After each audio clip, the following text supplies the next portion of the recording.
What's up, everyone? Welcome back to another episode of Kevin Prolix TV. And here we go with the story time right now. This was a spooky one, so here we go. I'm performing an autopsy on a pregnant woman, and things keep getting stranger. All right. I knew her. In all my years of work, I developed a strange relationship with death. I see it as something purely physical. The body in front of me is just an organism who stopped living. That's all that it is. And yet, it took me by surprise to have her on my table. I'd seen her around the hospital before, excited, glowing, talking about what her life would look like from now on. She was a bit distracted sometimes, saying that great things were coming, but I didn't expect her to die right before giving birth. She was found drowned in her own home with writings on her wrist and on her back, on the back of her neck, and she's been lying in her bathtub for days before her neighbor found her.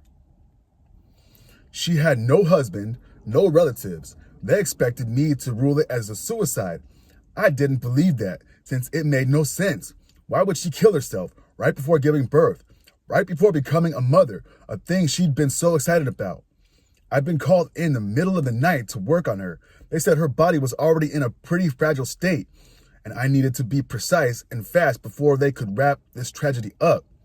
I won't weigh you down with all the gory details. I'll just go over the process really fast so that you'll get an idea of what I do.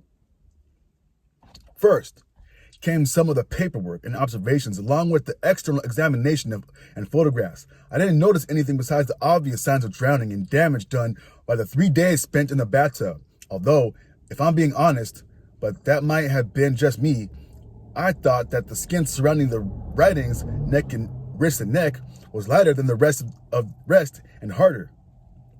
Next came the internal examination. I've been plagued by a wave of sadness, not wanting to move on with the procedure, but I tensed up and kept on working. Again, the usual signs of drowning.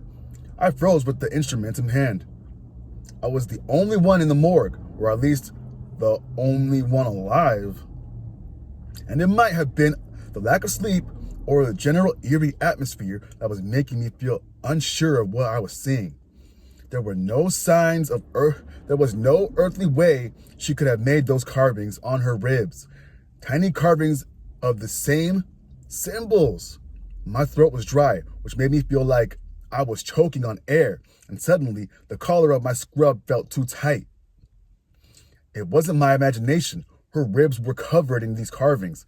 Could it be some bone-eating bacteria?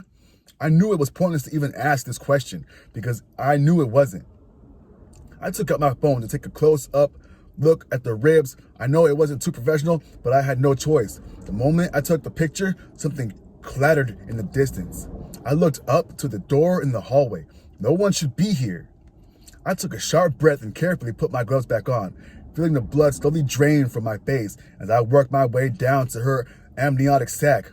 I was expecting to see something that would make my skin crawl, and I knew that no matter how hard I braced myself, it would still hit me hard. When I opened it, it was empty. There were no signs of a fetus. It was as if it had just disappeared, leaving her placenta and the umbilical cord behind, intact. There was no baby there. I stepped back from her and took off my gloves. I rubbed my eyes, and then that had to be impossible. Her tummy had been perfectly round, and I'm pretty sure there would have been signs if she'd given birth before or after dying. It was inhumane, unnatural. Everything indicating her pregnancy existed, all except for, well, the baby. I carefully closed her up, trying not to think about the missing baby and the symbols, then filed the report. I wrote suicide on it. I wasn't 100% sure of that. I didn't need to be. They'd been clear with the instructions. Just get it done fast. I creaked the door open and peered into the hallway. The clattering had come from the supply room, and I hadn't heard the door open or close, so what had done it was still there. I approached it slowly, holding my breath as if I were afraid to make a sound. I placed my hand on the doorknob and twisted. Click. It was locked. On the inside, I knocked. "Hey," I whispered. "Is anyone there?" What followed was an unusual sound, something like sucking the air through their teeth.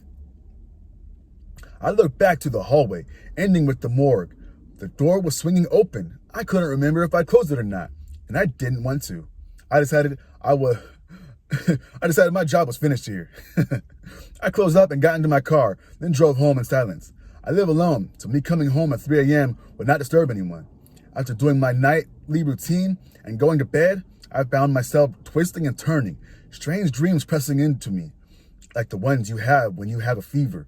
I thought I heard a cry at one point, until I realized it had been my own. I opened my eyes after what seemed like minutes to discover it was a little over 6 a.m. In the soft glow of the morning, my window had fogged up a bit, and I couldn't help but stare, perplexed, at the fresh print of a child's hand on the inside of the glass. End. Whoa! Hey, yo, that gave me tingles just reading. What the hell? Let's check some comments real quick. I wonder if she was the victim of some kind of cult. OP says, judging by how excited she seemed about getting great things coming, I fear she might have willfully participated. Another person says, me, pregnant and sick in bed, reading a horror story about a dead preggo woman. You write well. I like this. Will there be a part 2? OP says, yeah, sorry for scaring you. Thanks for the compliment. I actually plan on putting out a short story book soon. Oh, man. Someone says, whoa. You can't just leave us hanging like this. And someone says, this is terrifying. I hope it remembers you were nice to its mom. And someone says, I used to work for the state I live in as an autopsy assistant. I made it 2 weeks. Hated that job. Pay was not great, and it was emotionally painful for me to see all that death and hurt. I bet. Shit. Someone says, who was they? Why did they want the autopsy done so quickly? Why were they pushing it to be ruled suicide? Someone says, maybe it was someone in the hospital staff who was part of the same cult as the woman, and the hospital knew of the cult and wanted to be a cover-up for some reason. There's no comment from OP on that one, so I don't know. Oh, yeah. Someone says, wow, I've been in law enforcement for over 30 years. For 25 of those years, I was a crime scene investigator and a detective for the last 20 years. Some of the things I've seen, I refuse to tell people because they would not believe me. I've seen things that my coworkers don't even know about. Trust me, when your profession requires you to deal with people in the worst possible circumstances, you see things. Great story, and I look forward to hearing how this turns out. And I think we'll stop it there. Damn. Whoa, that was a good one. Hey, yo, if you like these type of stories, let me know, because I'm thinking about doing more of these. Anyway, this has been another episode of Kevin Prolix TV. Like, comment, subscribe, and share, and I'll catch you in the next one. Peace.